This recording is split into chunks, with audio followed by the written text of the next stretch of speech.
Lionel. Bonjour. Merci, Bonjour. merci Lionel d'accueillir les Malouins dans la course, dans un musée qui t'est tellement proche, tellement familier.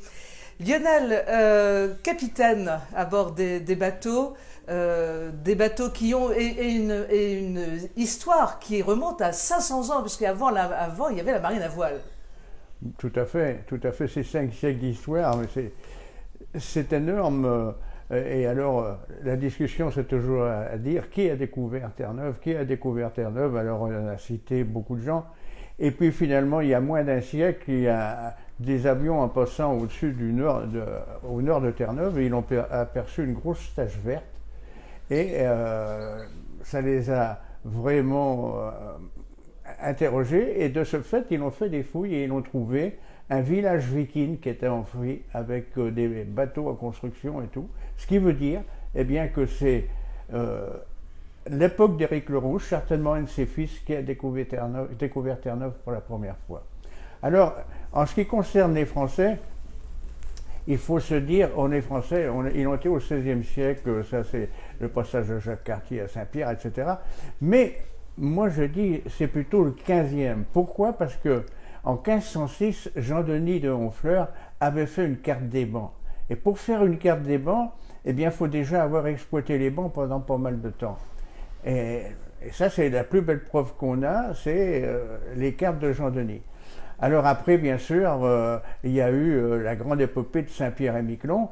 Faut pas oublier que les gens étaient recrutés dans notre région malouine, et ils partaient 4000 marins qui partaient en direction de Saint-Pierre-et-Miquelon. Alors ils partaient comment? Ils partaient sur des paquebots, mais qui étaient faits pour 500 hommes, et il était jusqu'à 800 et 1000 à bord.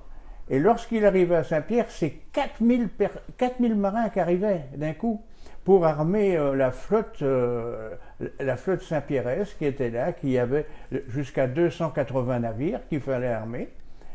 Et donc là, il allait se mettre à faire la morue sèche. Alors, c'était la voile, bien sûr. Et alors, au bout de 8 jours, 15 jours, il arrivait avec leur poisson et il le livrait pour faire de la morue sèche. Alors, la morue était étalée sur les graves, sur les graviers. Et pour faire de la morue sèche, en termes techniques, il fallait 10 soleils. Bon, on ne va pas épiloguer là-dessus, mais ce qu'il faut surtout savoir, et ça les gens ne le savent pas, c'est qu'une fois que la morue était séchée, eh bien, il fallait bien la transporter, la vendre.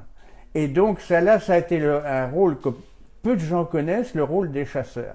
Et les chasseurs transportaient la morue sèche jusqu'aux Antilles ou au Portugal. Aux Antilles, c'était phénoménal parce qu'ils revenaient avec de l'huile, ils revenaient avec du sucre, ils revenaient avec du rhum. Parce qu'à Saint-Pierre, avec tous les marins qu'il y avait, il fallait 3 barriques de rhum par jour. Je ne sais pas si vous vous rendez compte.